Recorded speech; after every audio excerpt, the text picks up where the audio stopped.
என்னோட அப்பாக்கு. என்ன பாட்டு அப்பாக்கு?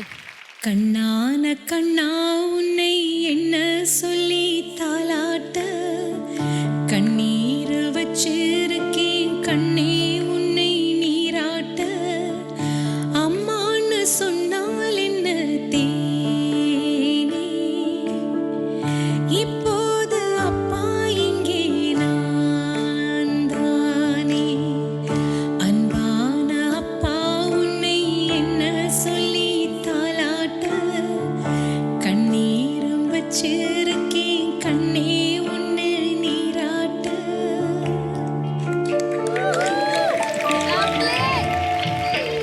அண்ணா ஆண்டனிதாசன், நீங்க என்னன்னா யாருக்கு நான் டெடிகேட் பண்ணுவீங்க? என்ன பாட்டு? எப்பவுமே என்னை அர்ப்பணிச்சிருக்கேன். ஆமாம், ஏன்னா எங்கள் அம்மா வந்து ஒரு மிகப்பெரிய ஆளுமை. ஆண்களுக்கு நிகராக கருதுக்கட்டு நெல் மூட்டை, அரிசி மூட்டை, செங்கக்கல், சிமெண்ட் மூட்டை, இப்படி கஷ்டப்பட்டு எங்கள் அம்மா என்னை வளர்த்தது. அதனால் எங்கள் அம்மாவுக்கு நான் நிறையா பாட்டு எழுதி அது முன்னாடியே பாடியிருக்கிறேன். நான் பாடும்போது அந்த கூட்டமே அழுகும், எங்கள் அம்மா மட்டும் சிரிச்சுக்கிட்டு இருக்கும். நான் அப்படி எங்கள் அம்மா பார்த்து கண்ணீர் விட்டு அழுது பாடிக்கிட்டு இருப்பேன். எங்கள் அம்மா சிரிச்சுக்கிட்டு இருக்கும், எப்படி பாடுறான் பாரு இந்த பையன் அப்படின்னு. அந்த மாதிரி எங்கள் அம்மா வந்து எங்கள் அப்பா எங்கள் அம்மாவை அடித்து அவங்களுக்கு ஒரு மாதிரி புத்தி சுவாதீனம் இல்லாமல் இப்பவும் இருக்கிறாங்க.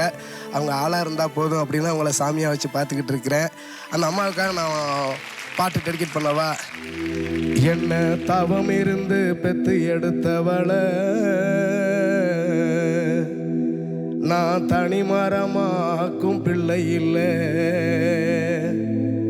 உன் உடல் சதைய பிச்சு கொடுத்தவளே, உன்னை உதறி எறியும் கல்லு மனசில்ல, உலகத்தில் எனக்கு ஆறுதலா உன்னை போல வேற யாரும் இல்லை அம்மா, உன்னை போல வேற யாரும் இல்லை அம்மா. என்ன மடியில் சுமந்தவ, உன்னை நான் மனசில் சுமப்பவ, தண்ணியில சூரியனை நானும் பார்க்கிறேன், தரையில் நடக்கும் தெய்வத்தோடு தானே வாழுறேன். அது யாரம்மா? தாயே நீதானம்மா.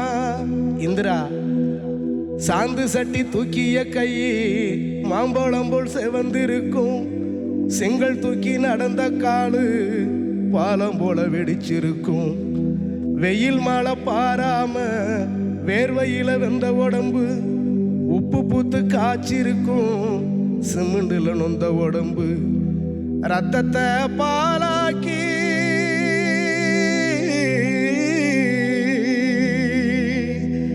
ரத்தத்தை பாலாக்கி ஊட்டி விட்டு என்ன வளர்த்து வேர்வைய கயிறாக்கி தொட்டி கட்டி ஆட்டியும் விட்டது யாரம்மா? தாயே நீதானம்மா. இப்படின்னு எங்கள் அம்மாவுக்கு மட்டும் இல்லை, உலகத்தில் உள்ள எல்லா அம்மாவுக்கும் நான் எப்பவும் துதி பாடுவேன்.